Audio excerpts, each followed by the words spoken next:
Hi, welcome to యోగ సూత్ర.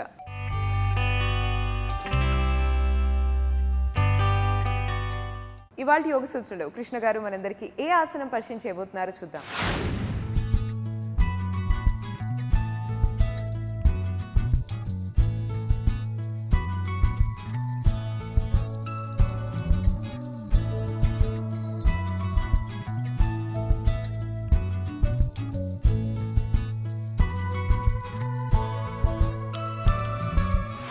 నమస్తే. ఈరోజు యోగా సూత్రాలు చేసే ఆసనం పేరు మార్జరీ ఆసనము. ఈ యొక్క మార్జరీ ఆసనంలో మనము కొంచెం వేరియేషన్ తీసుకొచ్చి ఇక్కడ మనము మన ఛాతిపై చెస్ట్పై ప్రభావం పడేలాగా చూస్తూ ఈ యొక్క ఆసనాన్ని చేయబోతున్నాము. ఈ యొక్క మార్జరీ ఆసనము ఇంతకుముందు చేసిన మార్జరీ ఆసనం కంటే కొద్దిగా డిఫరెంట్గా ఉంటుంది. అలానే ఈ యొక్క మార్జరీ ఆసనంలో మనము మోకాలని దగ్గర పెట్టేసి మన బాడీపై ప్రెషర్ పడేలాగా చూస్తున్నాము. ముందుగా వార్మప్ చేసి దాని తర్వాత ఈ ఆసనం చేద్దాము. మార్జరీ ఆసనానికి వార్మప్ అవసరమా? మార్జరీ ఆసనానికి వార్మప్ అవసరం లేదు, అదే ఒక వార్మప్. కానీ మనము ఇలాంటి ఎప్పుడైతే అడ్వాన్స్ ఆసనాస్ చేస్తామో దాని యొక్క ముందు వర్షన్స్ చేయాలి. అలానే దానికి సంబంధించిన కండరాలని మనం యాక్టివేట్ చేసుకున్నట్టు అయితే బాగా ఉంటుంది. ముందుగా మనము చేతులని ఈ విధంగా భుజాల హైట్లో లేపుదాము. ఇలా చేతులని భుజాల హైట్లో తీసుకొని వచ్చేసి మనము భుజాలని బాగా రొటేట్ చేసుకోవాలి. ఈ విధంగా మనము నెమ్మదిగా శ్వాస తీసుకుంటూ వదిలేస్తూ చేతులని క్లాక్ వైజ్ డైరెక్షన్లో రొటేట్ చేసి దాని తర్వాత చేతులని ఈ విధంగా రివర్స్ క్లాక్ వైజ్ డైరెక్షన్లో కూడా రొటేట్ చేద్దాము.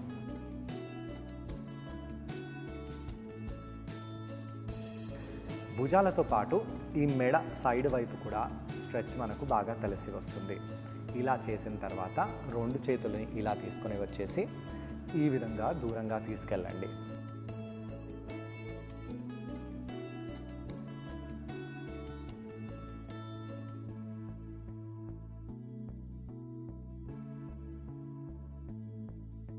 ఇలా చేసినప్పుడు ఈ మెడ ప్రాంతము, మెడ వెనకాల ప్రాంతంతో పాటు ఈ యొక్క భాగంలో ఉండే కండరంపై కూడా బాగా ప్రభావం పడుతుంది. ఇప్పుడు మనము హస్తాలని ఇలా పెట్టేసి దూరం వెళ్ళినప్పుడు హస్తాలని ఈ విధంగా రొటేట్ చేయాలి.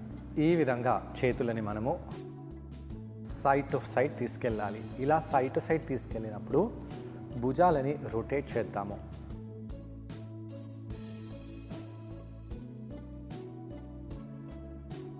అలా చేసి మనము ఈ వీపు వెనకాల ఉన్న కండరం, ఈ యొక్క భుజం కింద ఉన్న కండరం, ఛాతీలో ఉండే కండరాలని, అలానే వీపు పై భాగంలో ఉండే కండరాలని యాక్టివేట్ చేసుకోవాలి. అలా చేసిన తర్వాత కొద్దిగా కళ్ళని మూసేయండి. నెమ్మదిగా కుడివైపు ట్విస్ట్ అవుదాము.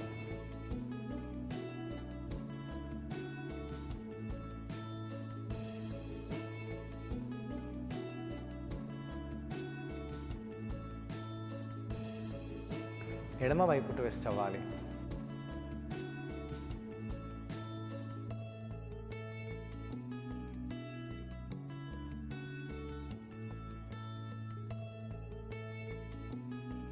ఇలా చేసిన తర్వాత నెమ్మదిగా సెంటర్కి వచ్చేసి మోకాళ్ళపై వెళ్ళిపోతాము. బ్లాక్స్ని ఈ విధంగా రెండు సైడ్లలో పెట్టండి. ఈ విధంగా చేతులని భుజాల కింద పెట్టేసి మోకాలని నడుముల కింద తెచ్చి పెట్టాలి. ఇక్కడ హస్తాలని దూరంగా చేసి మనము ఈ విధంగా మార్జరీ ఆసనం చేద్దాము. శ్వాస తీసుకుంటూ తలని వీపుని ఆడ్ చేసేసి శ్వాస వదిలేస్తూ ఇలా తలని వీపుని రౌండ్ చేయాలి.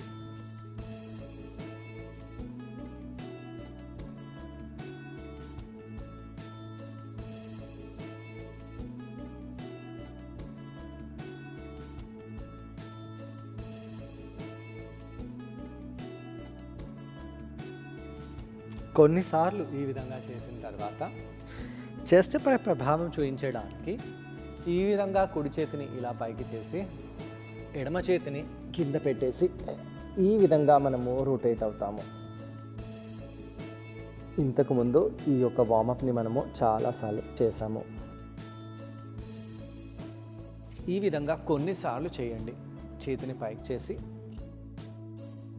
కిందికి తీసుకొని రావాలి. పైకి చేసి కిందికి తీసుకొని రండి. అయితే తల వచ్చేసి ఈ బ్లాక్కి తాకకుండా చూసుకోవాలి. తొందరపాటులో బ్లాక్ లేదా బ్లాక్ యొక్క కోణము ముక్కుకి తాకేలాగా చేయకూడదు. ఇలా చేసిన తర్వాత నెమ్మదిగా పైకి వచ్చేసేయండి. రెండో వైపు కూడా అదే విధంగా చేద్దాం. ఇలా చెస్ట్ని ఓపెన్ చేసి కిందికి తీసుకొని రావాలి.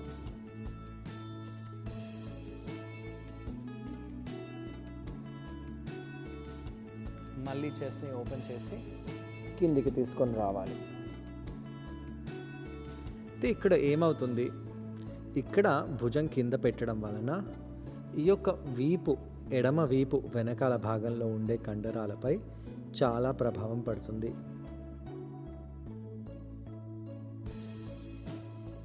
శ్వాస తీసుకుంటూ వదిలేస్తూ ఇక్కడ ఇలా ఉండి నెమ్మదిగా పైకి వచ్చేసేయండి.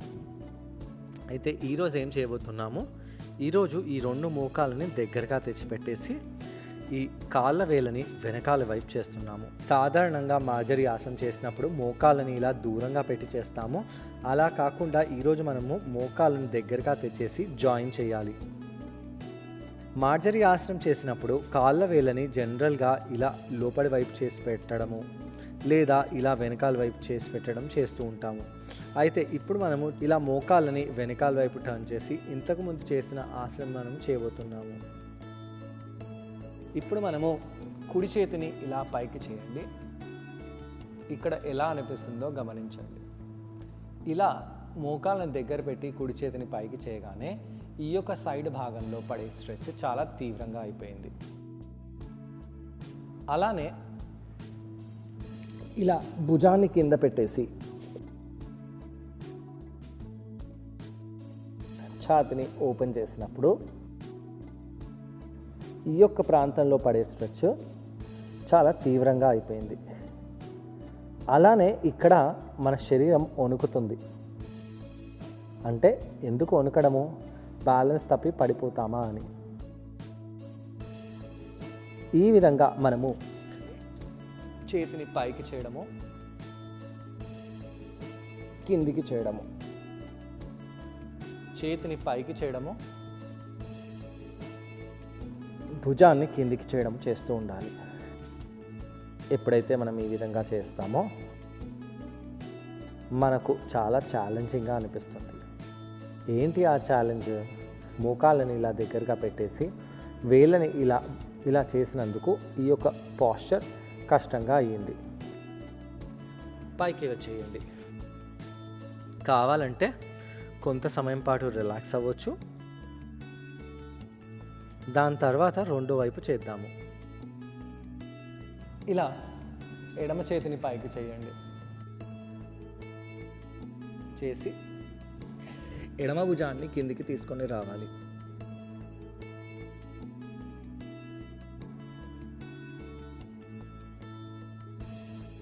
మళ్ళీ చేతిని పైకి చేద్దాము. భుజాన్ని కిందికి చేయండి. గమనించండి ఎక్కడ ఏ విధంగా ఈ యొక్క ఆసనము డిఫరెంట్గా అనిపిస్తుందో.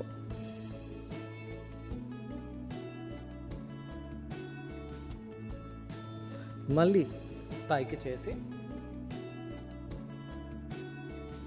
మూడో వైపు కిందికి చేద్దాం. ఇలా చేయడం వలన మన భుజము వీపు వెనకాల ఉండే కండరాలే కాకుండా పొట్టలో ఉండే కండరాలు ప్యాంక్రియాస్పై కూడా ప్రభావం బాగా పడుతుంది. లివర్ ప్యాంక్రియాస్పై ప్రభావం పడేలాగా చూసుకోవాలి. అలానే కాకుండా మన పొట్ట కండరంపై ఎలాంటి ప్రభావం పడుతుందో దాన్ని కూడా గమనించండి. నెమ్మదిగా పైకి వచ్చేసి మోకాళ్ళని దూరంగా చేసి మనము చైల్డ్స్ పోస్లో వెళ్ళిపోదాము. ఇలా చైల్డ్స్ పోస్లో వెళ్ళి ఇక్కడ రిలాక్స్ అవుతాము.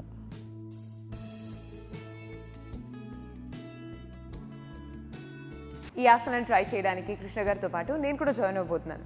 మా ఇద్దరిని చూసి ఈ ఆసనాన్ని మీరు కూడా ట్రై చేయండి. నమస్తే. ఈరోజు యోగా సూత్రాలు చేసే ఆసనం పేరు మార్జరీ ఆసనము. మార్జరీ ఆసనం మనము ఇంతకుముందు ఎన్నోసార్లు చేశాము. అయితే ఈరోజు చేసే ఈ వర్షన్లో మనము మార్జరీ ఆసనాన్ని కొద్దిగా టఫ్ చేసుకోవడానికి మోకాళ్ళను దగ్గరగా చేసి ఈ ఆసనం చేస్తున్నాము.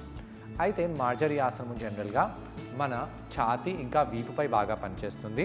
ఇక్కడ ఛాతీ వీపుపై పనిచేయకుండా మనము ముఖ్యంగా మన చెస్ట్ ఏరియా, వీపు పై భాగంలో ఉండే, వీపు సైడ్ భాగంలో ఉండే కండరాలపై ఏ విధంగా ప్రభావం పడుతుందో చూడడానికి ఈ యొక్క వేరియేషన్ని చేయబోతున్నాము. ఈ యొక్క వేరియేషన్ చేసే ముందు మనము నార్మల్గా చేసే వేరియేషన్ కూడా చేయబోతున్నాము. అయితే ముందుగా వజ్రాసనంలో లేదా సుఖాసనంలో కూర్చోండి. చేతులని ఇలా ముందుకు పెట్టండి. ఇలా ముందుకు పెట్టేసి హస్తాలని జాయిన్ చేయండి. ఇప్పుడు చేతులని చెరో వైపు చేయడము, దగ్గరగా తీసుకొని రావడము, ఇలా చేస్తూ ఉండాలి.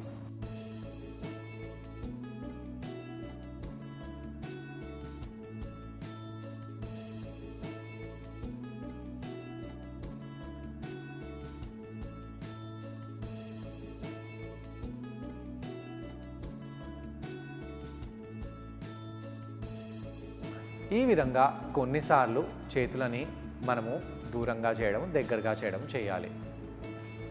దాని తర్వాత చేతులని ఇలా పెట్టేసి ఇప్పుడు మనము చేతులను దూరంగా చేసినప్పుడు హస్తాలని ఈ విధంగా కిందికి తీసుకొని రావాలి.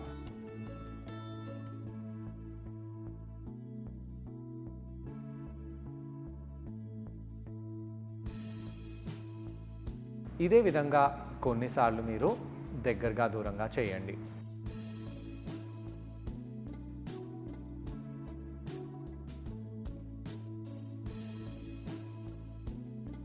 ఇలా చేసిన తర్వాత చేతులను చెరువైపు చేసి ఈ విధంగా రొటేట్ చేద్దాము.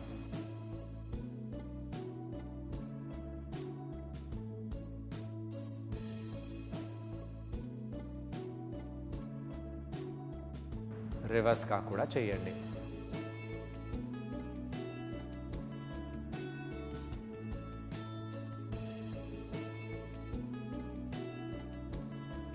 ఇలా చేసి మనము కొద్దిగా రిలాక్స్ అవ్వాలి. కావాలంటే చేతులని ఈ విధంగా ఫోల్డ్ చేసి కొంత సమయం పాటు ఉండాలి.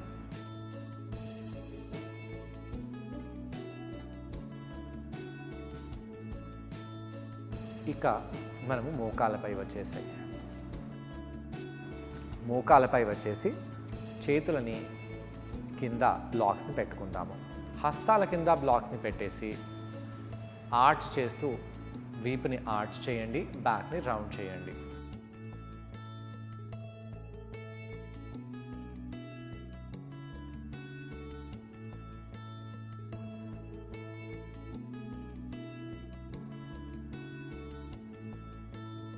వీపుని ఆర్చ్ చేయడము, బ్యాక్ని రౌండ్ చేయడము చేస్తూ ఉండాలి.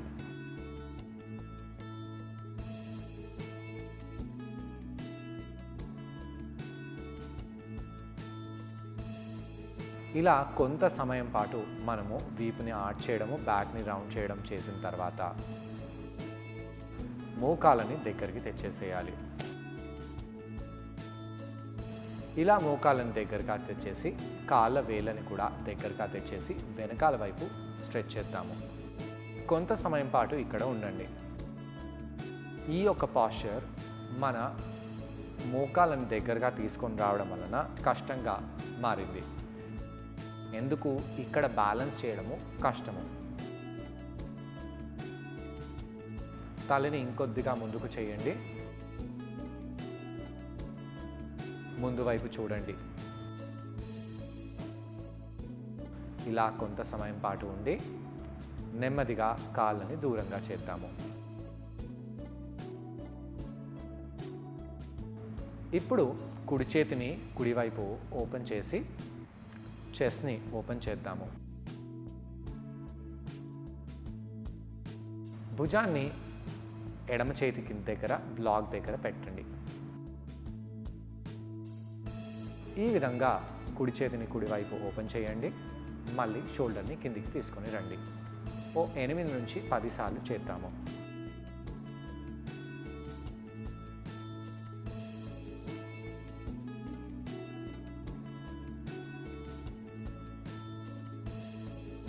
ఇలా 8 నుంచి 10 సార్లు చేసిన తర్వాత ఎడమ వైపు కూడా ఇదే ఆసనాన్ని చేయండి.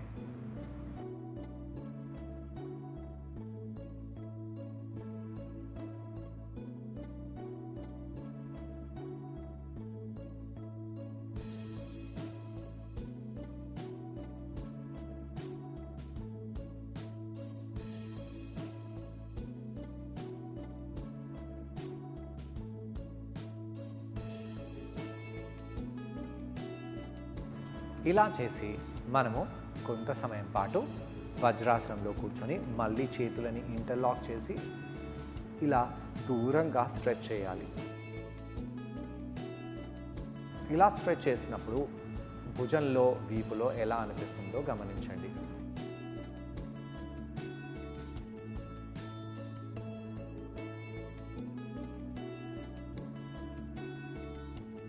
దాని తర్వాత చేతులని వదిలేసి మోకాళ్ళపై వెళ్ళిపోదాము. ఇక ఈసారి మార్జరీ ఆసనంలో మోకాళ్ళని ఒక దగ్గర తీసుకొని వచ్చేసి కాళ్ళ వేళ్ళని కూడా ఒక దగ్గరే తెచ్చిపెట్టాలి. ఇప్పుడు మనము కుడి చేతిని కుడివైపు చేసి ఛాతీని ఓపెన్ చేద్దాము. ఇక్కడ ఆగండి. మన ఈ నడుము సైడ్ భాగంలో ఎలాంటి స్ట్రెచ్ లభిస్తుందో గమనించండి. ప్రెషర్ పాయింట్ అంటే ప్రభావం పడే ఆ యొక్క స్థలము ఇక్కడ చేంజ్ అయింది. నడుము సైడ్ భాగాలలో కూడా ఇది మనం ఈ యొక్క స్ట్రెచ్ పనిచేస్తుంది. నెమ్మదిగా ఆ కుడి భుజాన్ని ఎడమ చేతి దగ్గర పెట్టండి. ఇక్కడ జాగ్రత్తగా పెట్టాలి, ఎందుకంటే మోకాలను దగ్గరగా తీసుకొని రావడం వలన మన బ్యాలెన్స్ తగ్గిపోతుంది. అయితే తలని ఇంత వెనకాల పెట్టకుండా పైకి వచ్చేసి రెండోసారి చేసినప్పుడు తలని బ్లాక్స్ మధ్యలో తెచ్చిపెట్టండి.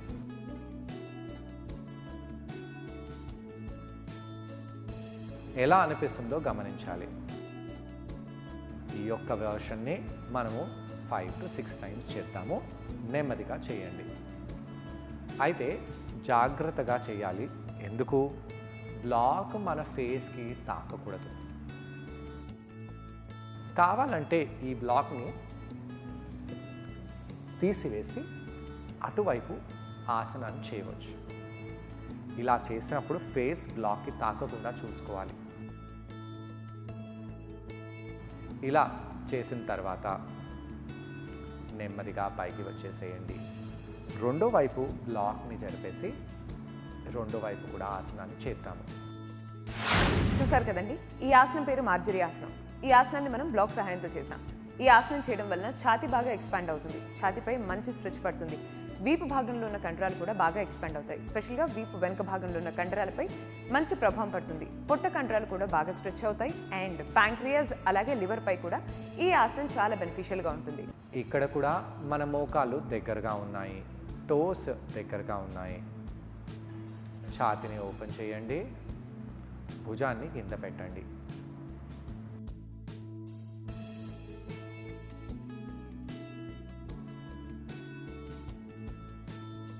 ఈ యొక్క వర్షన్ని మళ్ళీ 5 to 8 టైమ్స్ చేద్దాము.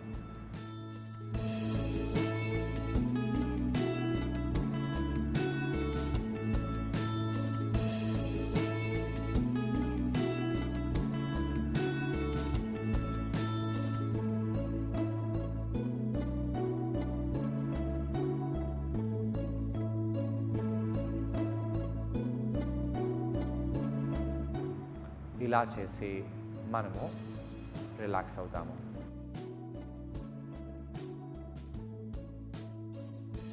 చైల్డ్స్ పోస్లో వెళ్ళి రిలాక్స్ అయిపోండి. మోకాలని దూరంగా చేయండి.